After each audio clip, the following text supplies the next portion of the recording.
Aku minta yang memberi dan dia beri kalau bisa dihukum dua-duanya, dipidana dua-duanya. Kemudian ada juga satu, baru kami keluarkan pemecatannya. Ini supaya seluruh masyarakat yang ada hubungannya dengan pertanian waspada, berhati-hati terhadap mafia yang gentayangan di mana-mana. Kemudian ini juga kami baru tanda tangan pemecatannya, tanggal pemecatannya 7 Mei 2026. Kami berhentikan inisialnya C, sekarang DPO. Mudah-mudahan dalam waktu dekat ditangkap dan bisa menunjuk siapa lagi di Kementerian Pertanian maupun di luar kementerian, siapa yang ditemani bermain-main. Nggak boleh intervensi, nggak bisa rekayasa sekarang. Waduh, gila sih. Selasa 19 Mei 2026 ini, Kementan lagi heboh banget. Mentan Amran Sulaiman baru aja nge-spill borok mafia pertanian yang bikin geleng-geleng kepala.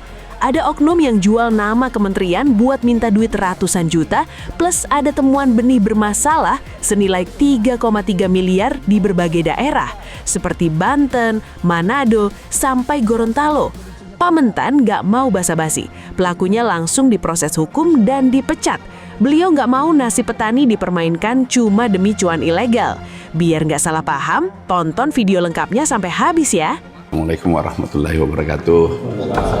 Shalom, Om Swastiastu, Namo Buddhaya, salam kebajikan.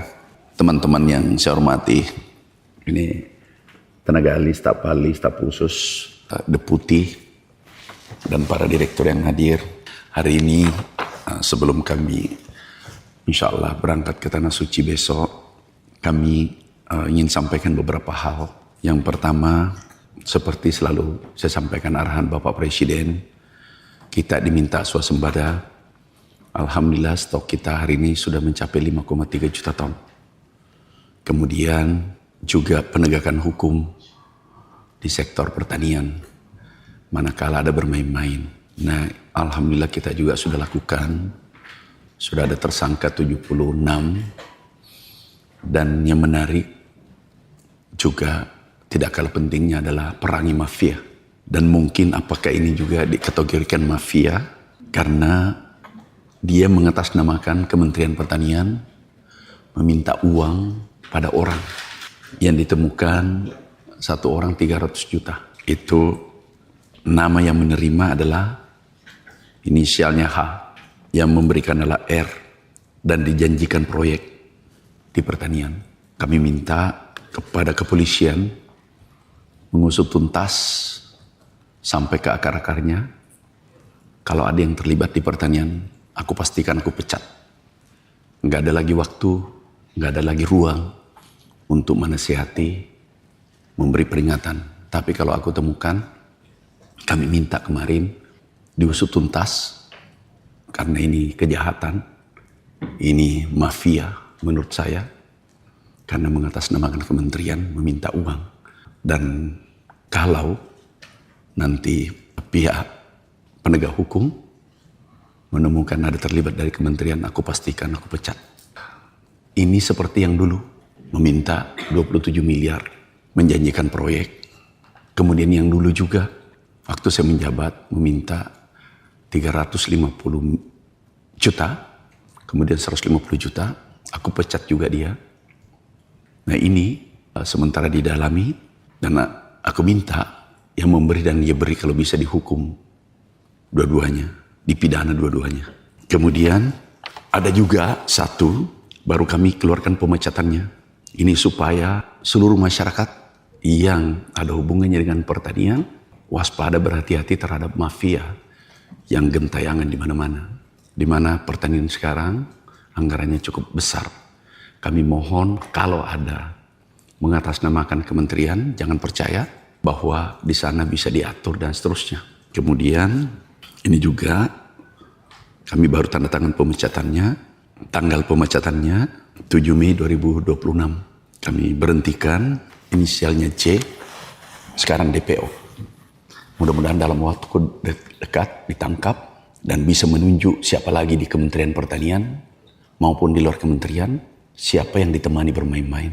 Nah, itu kedua. Ketiga, kami kunjungan sidak, Anda sudah tahu di lapangan beberapa program khusus Bapak Presiden, yaitu hilirisasi kami ke Manado ya. Ada di sana proyek kita pembibitan dan di seluruh Indonesia ada. Proyek kita adalah niatnya Bapak Presiden sangat baik, yaitu hilirisasi, kemudian penanaman tanaman yang strategis di seluruh Indonesia dengan luasan 870.000 hektar. Tetapi kami cek lapangan, beberapa tempat itu tidak sesuai standar yang kami inginkan. Sehingga salah satu yang dianggap ahli kami mutasi karena kelihatannya keahliannya belum cukup memadai. Dan kami minta kepolisian penegak hukum langsung periksa. Berdasarkan hal tersebut, kami kembali dan meminta Irjen turun di lapangan. Periksa seluruh Indonesia. Saat ini ditemukan data yang berbeda, jumlah surat perintahnya berbeda dengan realisasi lapangan. Nilainya kurang lebih 3,3 miliar. Kami minta itu diperiksa langsung, ditindaklanjuti. Kalau itu pidana, kami minta tidak pandang bulu siapapun mereka. Itu harus dihukum dan uang negara harus dikembalikan. Nah, daerahnya adalah Banten, Lebak, kemudian Manado yang kemarin, kemudian Cianjur, Gorontalo, dan Indragiri Hilir. Tapi ini baru dugaan, kami meminta Irjen dan kepolisian setempat. Ini ada dari Satgas Pangan. Kami sudah telepon tadi Pak Kabar Eskrim agar ini ditindaklanjuti. Ini programnya sangat bagus, tidak boleh dipermainkan. Karena kalau bibit benih yang bermasalah itu, ini karena tanaman jangka panjang. Kalau ini bermasalah, itu nanti kasihan petaninya. Sudah tanam, kalaupun itu gratis. Sudah tanam, tetapi hasilnya tidak baik. Itu bisa bayangkan apa jadinya, bagaimana kecewanya petani kita. Petani harus kita lindungi.